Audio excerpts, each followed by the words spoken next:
Shalom Bapak Ibu yang dikasihi oleh Tuhan, bagaimana kabarnya hari ini? Saya percaya dan saya terus berdoa, kita selalu sehat di dalam Tuhan dan di dalam setiap penyertaan Tuhan di sepanjang sore hari ini.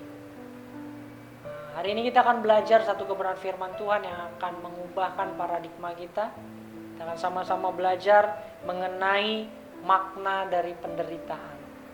Saya akan membaginya dalam beberapa bagian, bahwa menderita itu adalah situasi dan kondisi yang selalu dihindari banyak orang.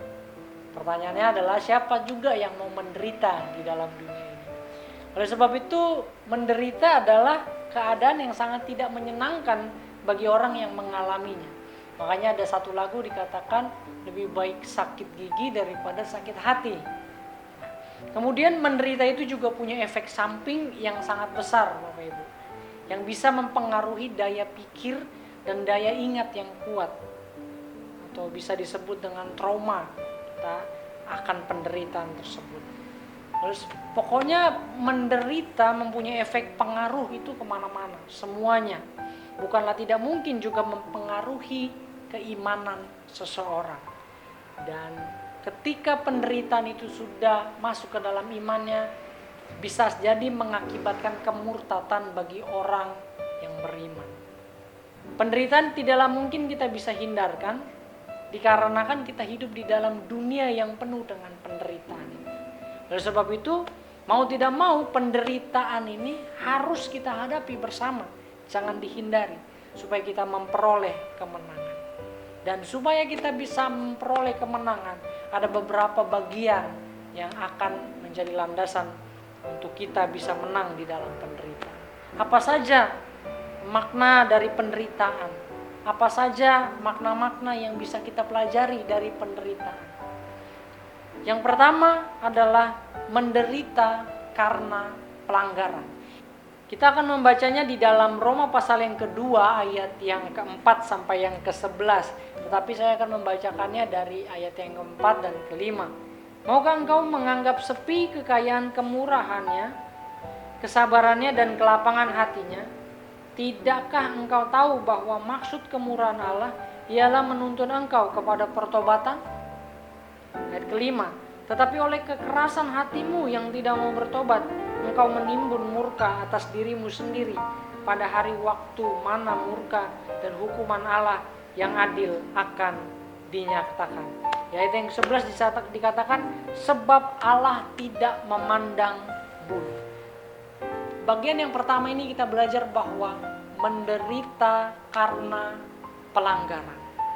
Ayat yang keempat dikatakan menganggap sepi. Dalam terjemahan yang lain dikatakan pada Indonesia sehari-hari dikatakan menganggap sepele, menganggap enteng kasih karunia Tuhan. Dan dalam Indonesia mudah dibaca, terjemahannya adalah memandang rendah kemurahan Tuhan, kesabaran Tuhan, dan kelapangan hatinya Tuhan. Ya. Penderitaan akan kita dapat bagi orang-orang yang berbuat jahat. Penderitaan akan didapat bagi orang-orang yang menganggap enteng, yang menganggap remeh akan kasih karunia daripada Tuhan. Siapapun dia, baik itu pendeta, pelayan Tuhan, maupun kita semua umat yang percaya kepada Tuhan. Jika kita menderita karena hal penjelasan apa yang tadi kita sudah baca Bapak Ibu, jalan keluarnya adalah hanya satu, yakni bertobat.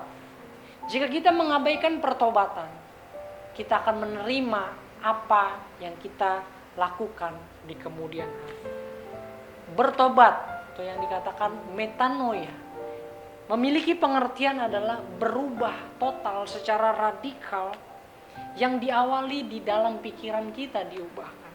Makanya Rasul Paulus ketika menulis ini di dalam surat kepada jemaat di Roma pada pasal yang kedua ayat yang kedua dikatakan bahwa berubahlah oleh pembaharuan budimu, ya, sehingga dapat membedakan mana kehendak Allah. Apa saja kehendak Allah? Ada 3. Yang pertama, apa yang baik menurut Allah. Yang kedua, apa yang berkenan menurut Allah. Yang ketiga, dan apa yang sempurna menurut ukurannya Tuhan, bukan ukuran kita. Pesan kuat pada sore hari ini adalah jangan menganggap enteng, menganggap rendah, menganggap sepele, remeh kasih karunia Tuhan atas hidup kita, sehingga membuat kita menderita oleh karena pelanggaran yang kita perbuat sendiri.